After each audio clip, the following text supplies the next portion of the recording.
जी की जय, सच्चे दरबार की जय।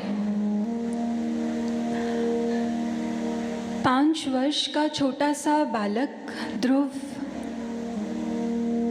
पिता की गोद में बैठने का बहुत मन करता है, लेकिन अवसर नहीं मिलता, क्योंकि एक सौतेली माँ है, सौतेला भाई है।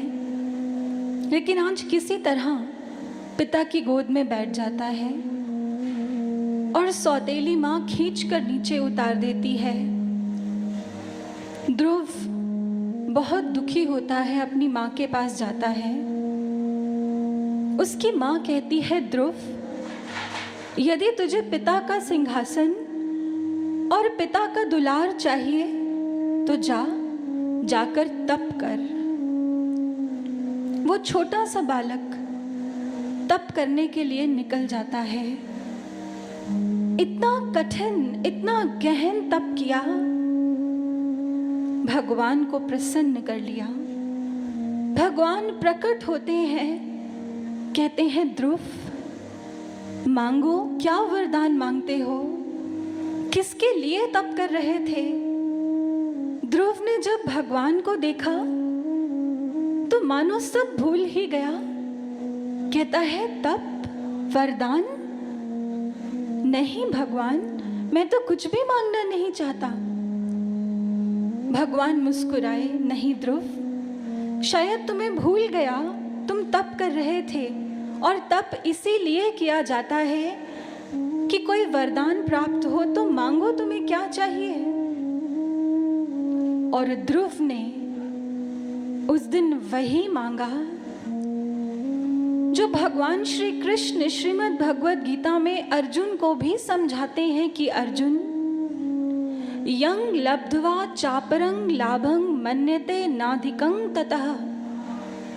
जिसको पाने के बाद कुछ भी पाना शेष नहीं रह जाता, वो परमात्मा है। जब एक साधक अपनी इंद्रियों, अपने मन को वश में करके पूर्ण रूपेण योगस्थ हो जाता है, तो उसे परमात्मा की प्राप्ति होती है, और उसके बाद उसके जीवन में कुछ पाना शेष नहीं रह जाता।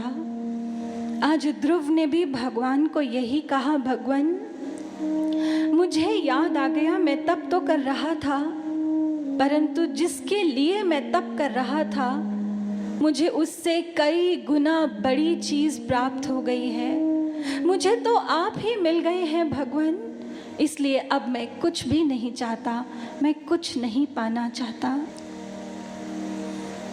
महाराज जी ने ये वचन कहे थे कि एक समय आएगा, मैं अलोप हो जाऊंगा। लेकिन महाराज जी ने कभी ये नहीं सोचा होगा कि वो समय ऐसा होगा जब मेरे भक्त मुझे अपने अंतःकरण से भी अलोप कर देंगे। क्या है आज हमारी यादों में हमारे गुरु? क्या पल पल हमें याद आती है अपने गुरु की? भक्तों, इस पूरे ब्रह्मांड में हर ओर अग्नि का तत्व है, फायर एलिमेंट है, दिखता नहीं है, लेकिन एक टेक्निक के द्वारा जब अपने आप को प्रकट करता है तो हमें वो अग्नि तत्व, वो फायर, वो आग दिखती है। ठीक इसी तरह हमारे ब्रह्म स्वरूप गुरुदेव भी सृष्टि के कण कण में है, लेकिन वो कौन सी विधि है जिसके द्वारा वो अपने आप को हमारे समक्ष इस बाहरी जगत में और हमारे अंतर जगत में प्रकट करेंगे? वो विधि है प्रेम की। इसका स्पष्ट अर्थ है कि आज हमने अपने गुरु से प्रेम करना छोड़ दिया है, या यूं कहिए कि हमने अपने गुरु से कभी प्रेम किया ही नहीं। प्रेम तो उन्होंने किया शुरू से लेकर आज तक और आगे भी करते रहेंगे। किसी ने महाराज जी से एक बार पूछा, महाराज जी जब हम इस ज्ञान से जुड़े थे तब हमें आपसे बहुत प्रेम था,